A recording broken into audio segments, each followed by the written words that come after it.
one trait comes out. If you ask what was his special trait, it is his humility, his genuine humility.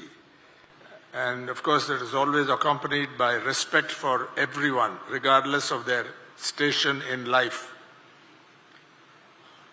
Under his stewardship, AVM Productions became more than a production house. It became an institution, a school, a cultural force.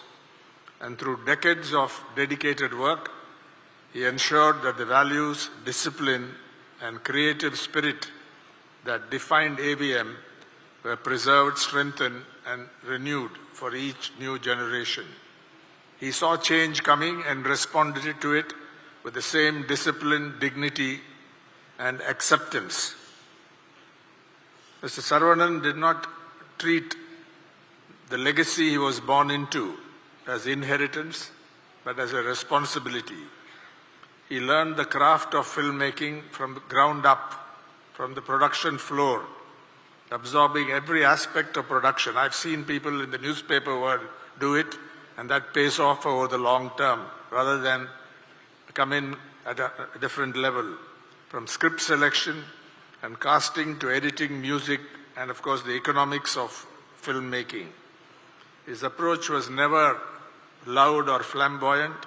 It was rooted in quiet confidence and a deep belief in quality and integrity. The breadth of his filmography reflects his deep understanding of audience, culture, and storytelling. And he entertained millions of people. He and the production house entertained millions of people, but they also reflected social realities, human emotions, and moral values. His productions helped launch iconic careers, some of them are represented here, revived the fortunes of actors at key moments in their lives, gave opportunities to writers, directors, and technicians who would later reshape not just Tamil cinema, but Indian cinema. Many of the films produced under his guidance became cultural milestones, films remembered not just for their commercial success, but for the deep emotional bonds they forged with audiences. Whether it was family dramas, socially conscious narratives, or youthful entertainers, Mr. Saravanan had a keen instinct for stories that would endure. So I think they have become part of our collective memory. Some of the other traits are well known. Payments on time, which used to be a problem in the industry, has always been. Shoots that ran on time, sets where professionalism was the rule, and a tremendous work ethic that set standards for the entire industry. So I think there was a great deal of structure, planning, and responsibility, and he embodied these ideals with quiet steadfastness.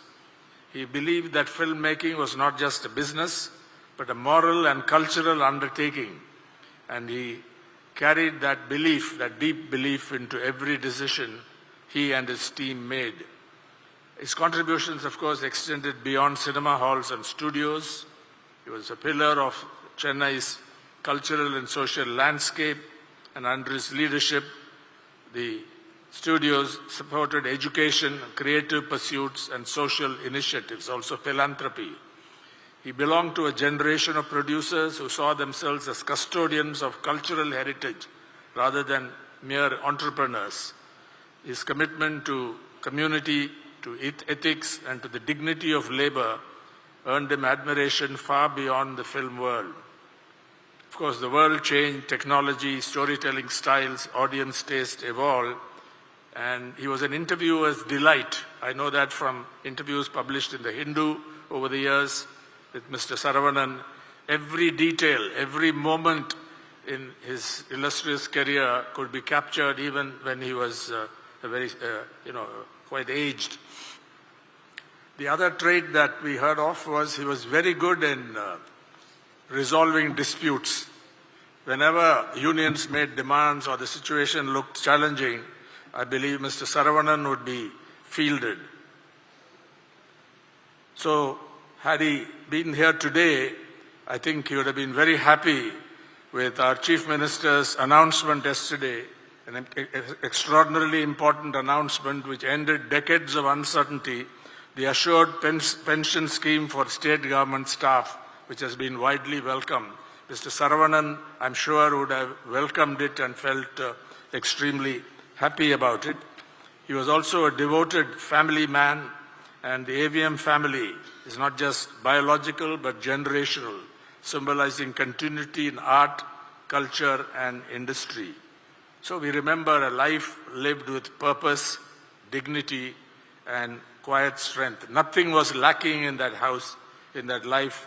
And we remember a man who believed in the power of stories, in the importance of discipline, and above all, in the value of treating every individual, man, woman, or child, with respect. So I pay my condolences to the family and express my admiration for a life extremely well lived, a man who was very special and widely loved by everyone he knew, who knew him.